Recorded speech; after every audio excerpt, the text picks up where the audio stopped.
Alright, so this is my brisket process from start to finish. We're going to try and document as much of this as I can, and if you can tolerate it, listen to me babbling. This is how we do it. So, we got a 20-pounder. I'm going to open this thing up. Just got this a couple days ago. Hasn't been wet aged or anything special. No idea what it looks like inside. Slight gash there, not too worried about that, but we're going to show the whole process from trimming to injecting to cooking, and hopefully this will provide some insight. These things actually are pretty large. Alright, so cut the cryovac open. And the biggest thing when trimming brisket is making sure you got a good trimming knife. I just used that one to open it up. This one's kind of got a thin flat on this side, but that's okay. Decent brisket overall, but literally all I do when I trim at home, not for like competitions or anything fancy, is take some of the top fat off, get rid of the kernel, and yeah, this is what we do. We grab your best brisket knife, and you just start going to work.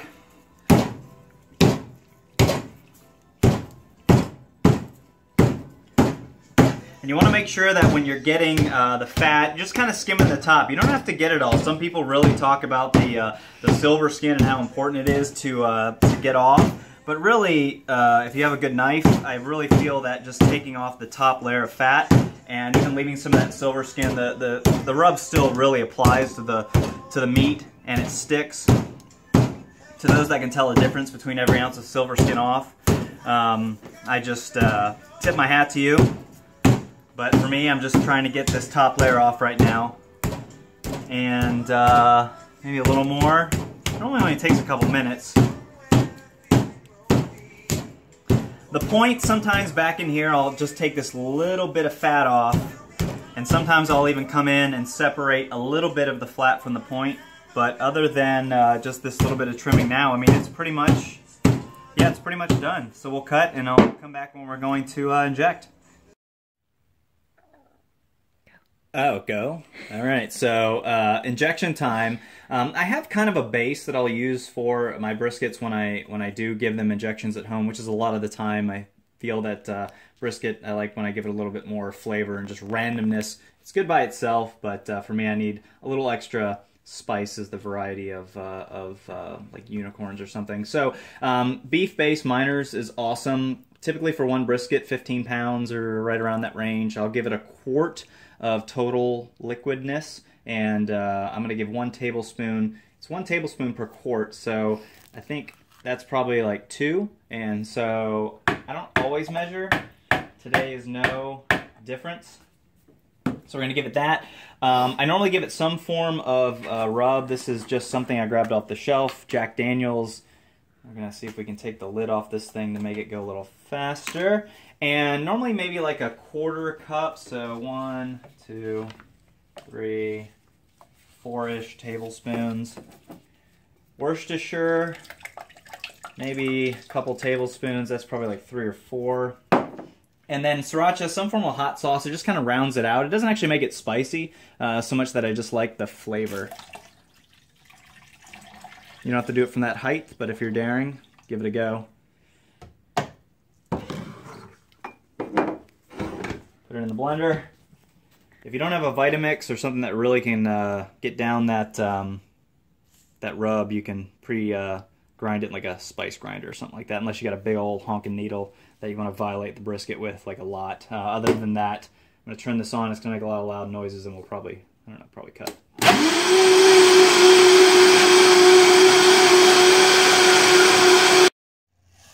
Alright, so injection time now. This is actually about 20 ounces of liquid. This 20-pounder, I'm going to give it that much. When I had that 28-pounder, I actually gave it 2 full quarts, and it took it all, if you know what I'm saying. Wink, wink. But basic home injection, we'll kind of do it 2 different times. I'll go kind of with the grain the whole way, hit the point, and then I'll actually come back against the grain, kind of in rows, not... Oh, I mean, I'm sure it's fine. It gets a little weird and it squirts out a little, but that's okay. I don't always start right down at the end because it kind of pushes out with the grain, so I don't start necessarily right at the tip. So we'll see how much of this you can tolerate. Maybe I'll do one of those fast forwarding segments where I make it go like I did with the one and twice as fast, because this can get kind of painful. And by now, if you're interested in these videos, you're like, I don't know if I can listen to this freaking moron babble about brisket and sticking a needle in there and talking about God only knows what. At least you guys can fast forward when you get sick of it. Love you. We'll talk about this later, honey. Probably not as concentrating as much as I normally do. See if we can go a little faster. Almost had backsplash. Feel like I'm wearing a fancy shirt. This is very true. With my sweatpants. Is this where we really get to know people? I mean, it's likely where they get to know us in some capacity. Yeah. I suppose. Yeah. Unless they're fast forwarding and then they miss out. That's true, and they're missing on the sucking noise, if you know what I'm saying.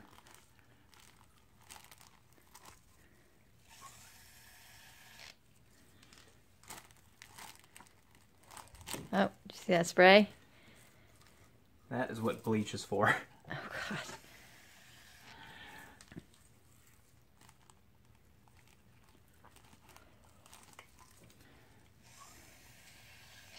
And this is mostly for flavor. There are some phosphates in certain injection mixes that you can use, again, if you're getting fancy and talking about competition stuff, but that's not the point of this process. We didn't use any of Butcher's or Fab or any of that good stuff here. This is all for flavor.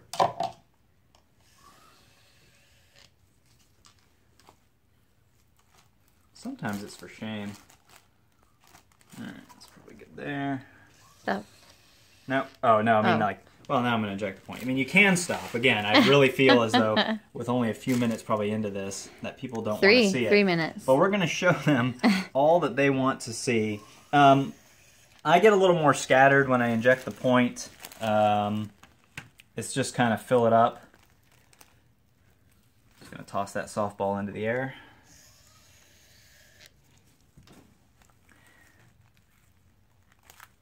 I do try and keep it somewhat even, though. And I've gone through my gamut of injectors. I went from actually these cheapo ones when I started out to the pump injector that you can fill like half a gallon, to a spit jack, which has much wider gauge needle. But I ended up coming back to these cheapo $2 ones. I just feel like you can get a little bit more exact. If I had to do a lot of meat, the pump one's great, and that spit jack I actually really like as well. But these are really good, especially if you want to, like, you know, inject chicken, things that are smaller. But I genuinely enjoy these. And if you really grind it down, then you won't get a whole lot of jamming and whatnot.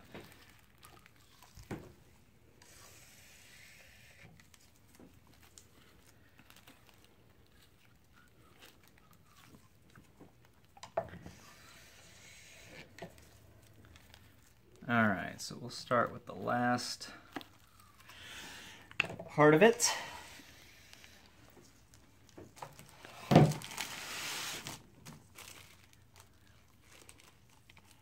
That went all over the floor. I'm surprised. I'm not wearing any of it. I mean, there's no way I'm going to get any of it on me now.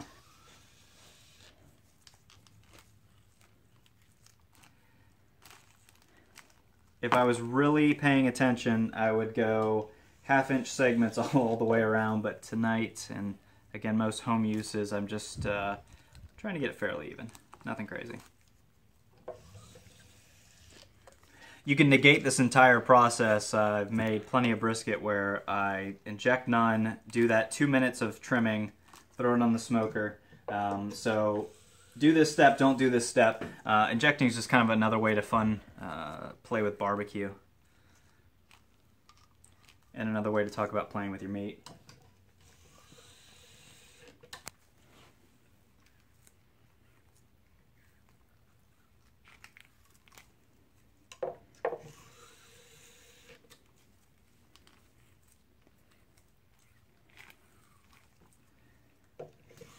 And I'll leave it in this pan and in this bag the rest of the night until, I don't know, cook it sometime tomorrow.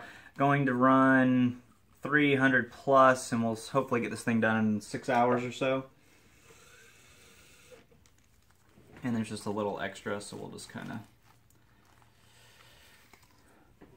put it wherever.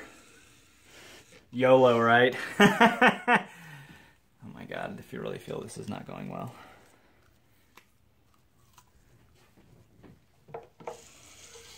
I don't like that you didn't, like, you know, try and make me feel okay there. Oh, it's going great. Oh, you're doing wonderful. Yeah, okay. No one's going to think this is stupid? No. Okay. What's that hole? What? Yeah, like put it right in there? Yeah. Okay. Like slowly, or? Yeah. Oh, okay. No, well, I can have just jammed it in. Oh, it's kind of rude. Okay, well, all right, injection time, done. The end, literally now going, I guess we can, if you want to actually follow the process, here we go. Wrapped up, I'll rub it in the morning. Something like this, and then it's going to go into a refrigerator. I'll like sprinkle rub on it. I'll probably show that process too. All right, the end. Good night, Brisket. All right, so the first round of trimming didn't go so well. We're going to do this, one more time, and in reality, I think, this time. So open up the brisket. It's pretty nice. I really don't care about flat thickness. I do a little bit. As long as it's fairly thick in the middle, it's fine. If it tapers on one end a little, which this one does, I'm totally okay with that. But for me, trimming at home, I'm going to take the kernel of fat out. We're going to take just the fat off the top, and I am, let's take a look at the back, not going to touch any of this at all. You can take it off and even it down to 1/4 of an inch or whatever you would like. Some people like that fat to kind of bark crunch ratio on the back side. I end up taking most of it off most of the time. Sometimes I'll trim it down, but most of the time I don't. So anyways, let's just go ahead and get into this.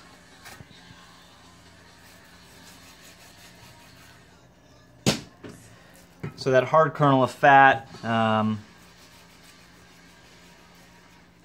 not going to give it too much TLC. I guess I could take a little bit more of it out, but again, for just home use, the way I'm cooking this thing whole, it's not that big of a deal. So you cut through some of the coconut remnants if you do start the process off like I did.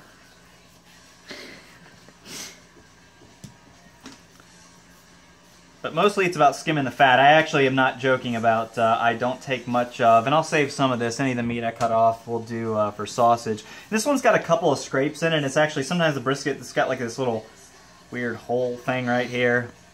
Is this awkward for anyone else? But that's fine. Anyways, all right, so back to it. Sometimes I get my hand underneath it just to make it a little bit easier to actually skim some of the fat off the top.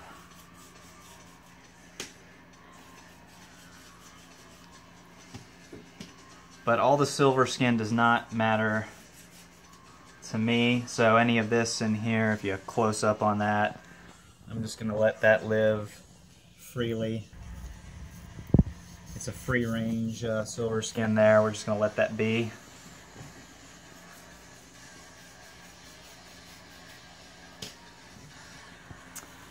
Any of the fat that's kind of down and into the meat, like right here, I can kind of skim that off, but I don't go digging too deep. Again, all that's it's gonna render, and I've never had that really be an issue. To me, we're almost done, other than taking a little bit of it off in here.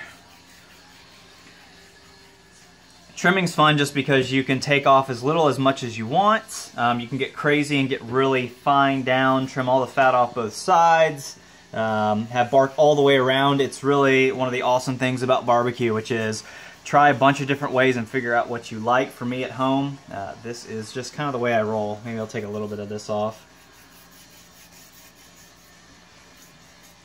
Again, scraps are good for leftovers. All right, the only last little thing I will do here is take a little bit of the excess fat off the back of the point.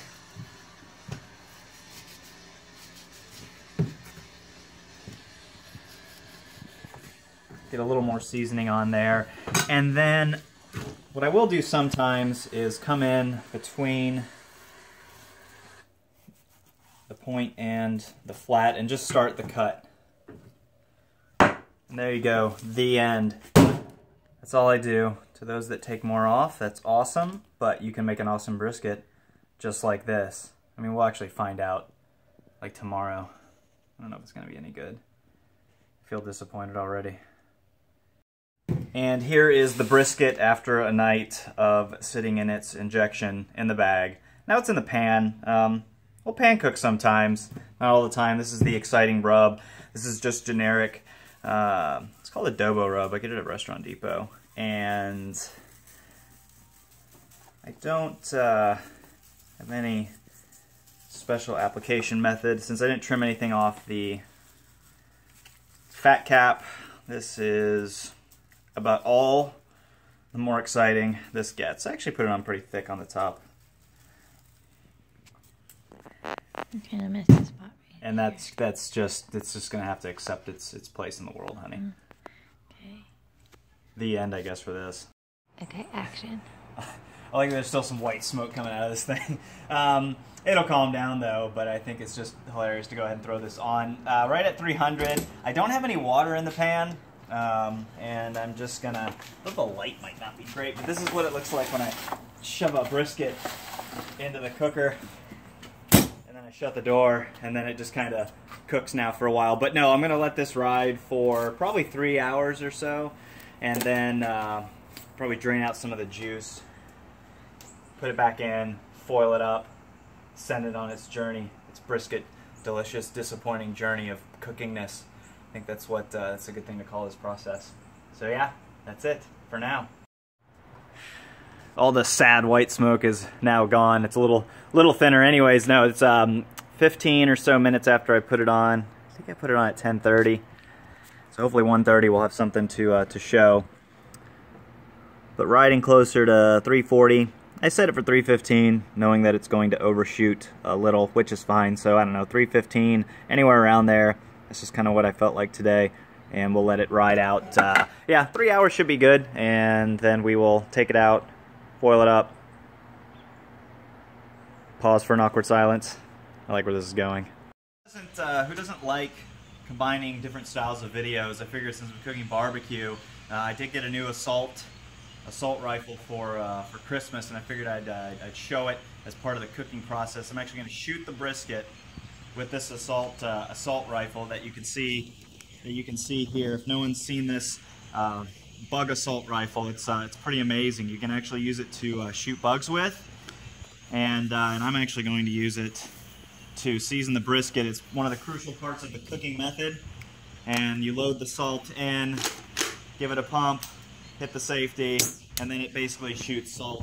I don't know if you can actually see it shooting. Yep, there we go. Oh yeah. As I beat up my backwoods enough, you can kind of see it. So this is definitely an important part of the cooking process. After it's about 2 hours, I figure we might as well show what the brisket looks like too.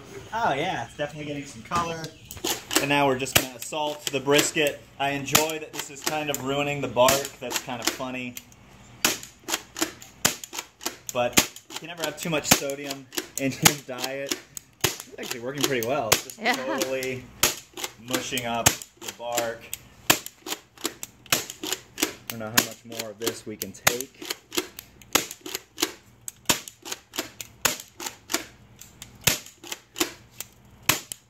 And so you don't really have to do this as part of your cooking process. I guess you could leave that step out, just omit it. But just that extra bit of salt really is going to make no difference whatsoever. And yeah, we'll just let it keep cooking. All right, so we are 3 hours, pretty close to 3 hours into the cook. And there's the temperature, 340-ish. I'm holding this probe thing here, so it's like saying it's 80-ish now that I've been holding it. And this actually is a tutorial kind of video. And so, just as a reminder, we really haven't done much to this brisket at this point. Hopefully that holds. Other than putting the smoker on, rubbing it. Yes, we did inject. You can omit that part of the process.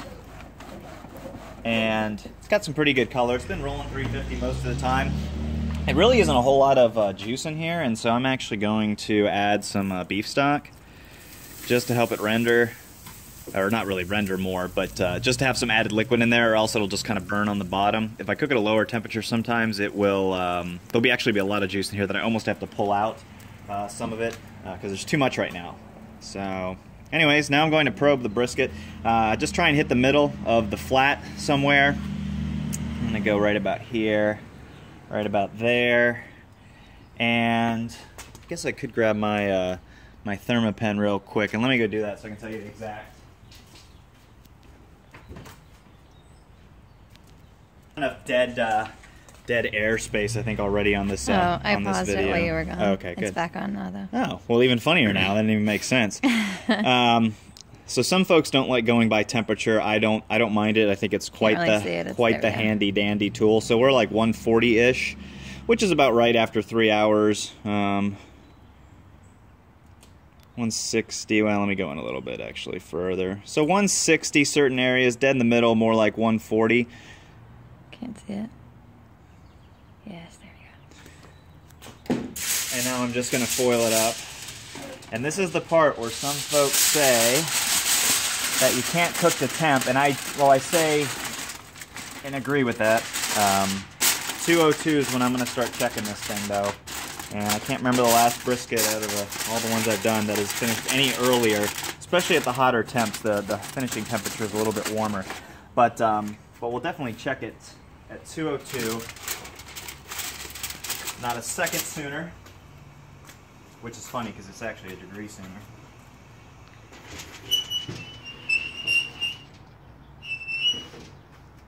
And there's also some other things that I'll look for too. There's some cracking in the brisket and a few other kind of tweaks that can help you to tell when it's done versus just going by feel. So yeah, so hopefully, I don't know, 3 more hours maybe, give or take. I'm just going to let it, now that it's foiled up, I'll let it run as hot as it really wants to. If it gets close to 400, that's fine. The end. Alright, so it's brisket's at 202, and I don't know whatever total time it is. It's been like running 400 degrees, or 375, 400 a couple times, and so we're going to check it now. I actually think when I run hotter, that hot, it actually finishes even higher. Sometimes, like I said, I don't check till 204. So we're going to take a peek now, though. Never gets old. That was hot. It does not look done to me, just by visually looking at it. It's kind of hard to get in the foil. Though some of this cracking that happens in here is an indicator for me. And it's going in pretty easy. Let's see what the Thermapen actually says, because sometimes what that probe says and the Thermapen says read slightly different. Yeah, a little bit lower in the deeper parts. It's pretty good. Like, it almost feels done more towards the sides and the edge. Like right over here, it really feels done. It's pretty close. I'm gonna give it 30 minutes, which is my checking, or I can just, should I just keep doing this? Yes, faster. Well, this one's even hotter. Well, of course, I was down probably in the liquid. Yeah, 200 range in there. Maybe more right here. Yes. Yes, deeper. Wow, this is. No, you can see the glow in the dark. I'm not used to this thing. Anyways, all right. Well, and this is like magnet too. That's just science right there. That's science happening. Well done, Thermapen.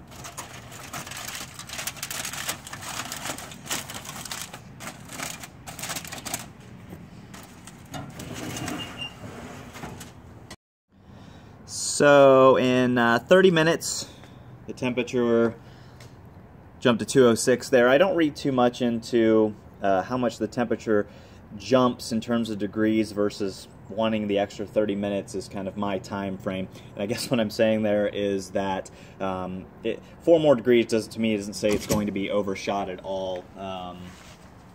Sometimes the temperature actually stays exactly the same for 30 minutes. Just from some of the venting and letting some of the heat out. So we're going to take a look, and I'm going to guess that it's going to be pretty done. Yeah, all right. So it's done. We'll get all this foil out of the way. Just throw it on the ground for now. And the feel, I mean, there's a little bit of drag here. People like the hot knife through butter, but it isn't just uber smooth to me. And I don't know any other way to describe it other than I like the avocado feel. It is, I mean, it's going in without too much, you know, too much effort, especially on the sides here. And so this is perfect. Again, there's always this cracking around the edges, and you can see it even in here. I don't know how good the light is, but right in here you can see it cracking with the grain, kind of like right here specifically, and you see a little bit more of the grain, and especially right in here, and that's a good indicator too that it's done. So I guess I can sit here and kind of do less or more, definitely more. Okay, like slower or maybe a little faster. Yeah, we'll figure it out. All right, so ow, dang it, this never gets old.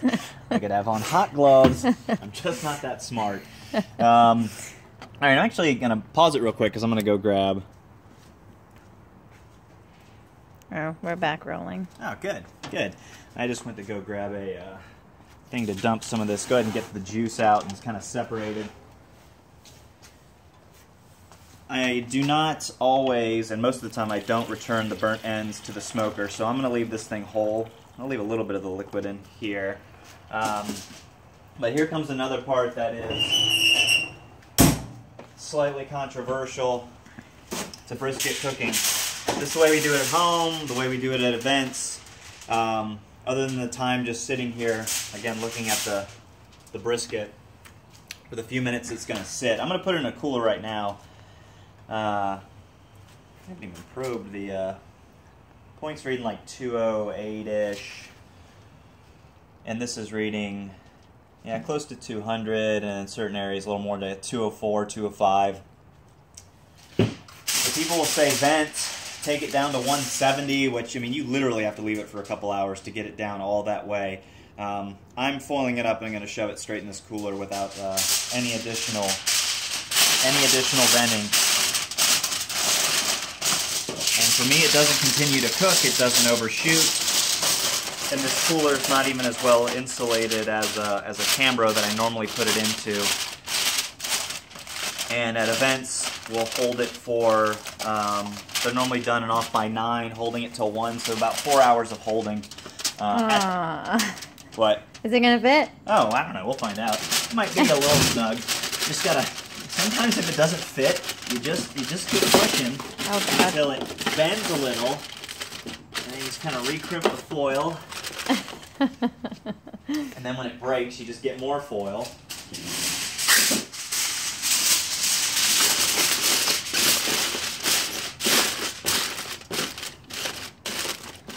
But so a 4-hour pretty much rest is a minimum for me, and sometimes even more. Again, no venting. And that's, we'll let this sit for, I don't know, depending on whenever we feel like eating. What time is it now, like 4? Yeah, right about 4. Yeah, so it took almost exactly 6 hours. I will verify this time. So 6 hours total cook time, and then we'll hold it for probably 3 hours. I'll take it inside as it's kind of cool out here. So the end for this part, I guess. God, this is a really long video. It's probably getting exhausting to watch. So here's the grand finale segment of the brisket. It's been in for 7:44. So it's been in for a little over. I mean, you don't have to get like that close. I mean, you can. It's probably like the least awkward thing on the video.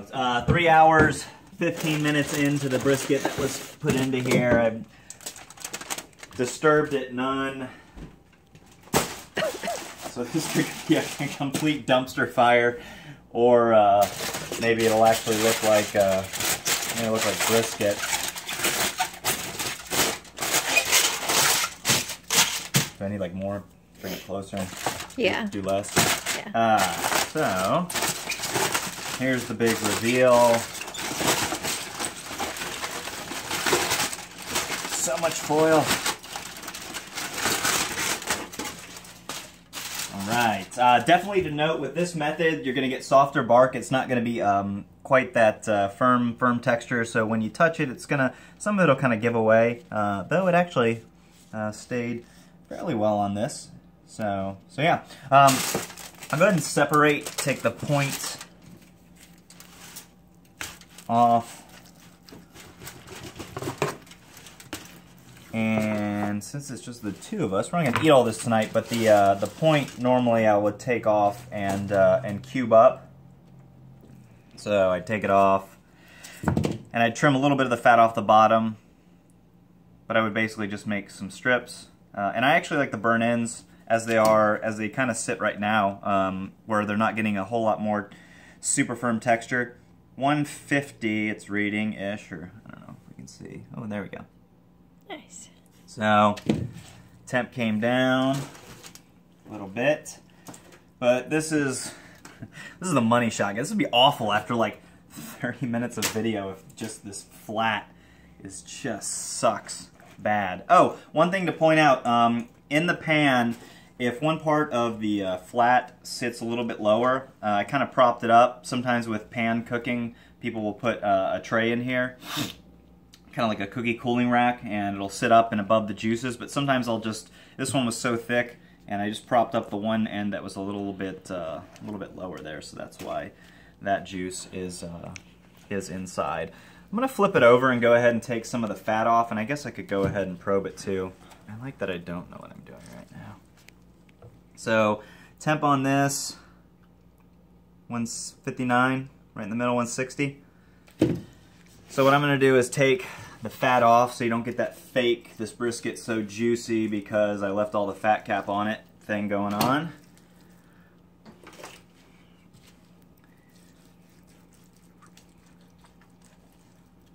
I like the squishing noise. It's kind of Yeah. I mean, I don't even know what to do with this. Is this? Oh wow. Oh no. Is this? It's kind of like aliens. Oh my God. Sorry, I get a little giddy after watching 3 seasons in a row of the Golden Girls. It was getting good. We got done season 6. It was kind of right there at the end before season 7 hit, and B. Arthur just like totally stopped like trying. Because season 7 was just not what it should be. So, alright. Pretty good. Leave a little bit of fat on there. So, again, if I would have trimmed the fat cap off or down to maybe 1/4, 1/8 of an inch, some people like to leave that on there. Just for this time around, I like to take it off. Alright, so here we go. I'm going to cut right down the middle. Cut with the grain, right? With the grain? Hopefully this looks like brisket. Looks like brisket. Looks like brisket? Yeah. So, and you can kind of see the track marks. You can see a little bit of the injection. Kind of, well, I don't know. If I point to it, it might slip out of my hands. But you can kind of get the gist of it. And so, let me set this over here. Let's cut the first magical slice. And then it should fold like that. God, I'm glad I got this right. It's like a sigh of relief. I can enjoy the rest of the Golden Girls here in a minute. It accordions out as it should. Oh, wait. I can't see it. You're too high. Is this, what? Too high. Do less? Just stop moving it. Like move more? Just pull. See, there's some juice dripping out. It's not the dry. It should like pull or like the bend. More bend test. People love the bend test. It's bending and flopping all over the place. Should I like toss it in the air? Like the camera shot because you Like keep moving the damn brisket. So anyways, all right, you got it? Yes. It's pulling, it snapped. We're gonna try it, see if it tastes like brisket. It tastes like brisket. The sriracha in there's good. It adds a little bit of flavor, not so much heat. Definitely say try some hot sauce and a brisket injection if you do in fact inject. I don't know how good the lighting is in here, but I mean, I don't know, close up of the slices. They look kind of juicy, I guess. Here, we'll give it the juice it up a little bit more. So if I take some still pictures, we can fake it, right? So, but something along those lines is what I would call a decently cooked brisket. The smoke ring is not as deep penetrating on the backwoods. It's actually kind of light, and this is normally how a lot of times how it comes out, but the smoke flavor is good. Definitely not as good as a stick burner or when I had my Shirley. Oh, look at that. You can take pictures. That's just science right there. I told you this before. Oh, look at that. It kind of glistens. God, this is getting like really long. What are we at? 6 minutes just on this part alone? 6.5. Oh, cool. Well, let's just see how long people want to like actually enjoy brisket pulling. I don't know how long people can watch you jerk your meat, baby. Well, you know, at least... What time is it now? So it's 7:51. Let's just try and make it to 8. Let's cut one more slice just for fun, and we'll eat it. I mean, I'm not going to eat it on camera. That would be embarrassing. There's too many embarrassing things that have happened today. Wiki, wiki, wiki.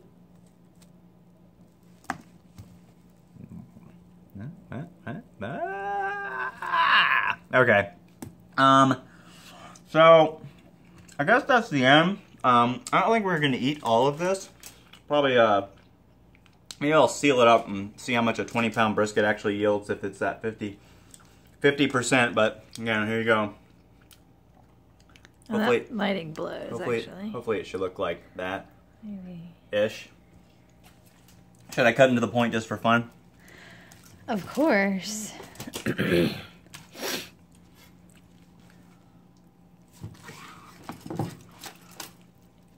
Oh yeah, that's normally what people should. I squeeze it so the juice runs out. Not all over the spices, please. Oh yeah, no, I mean, you know.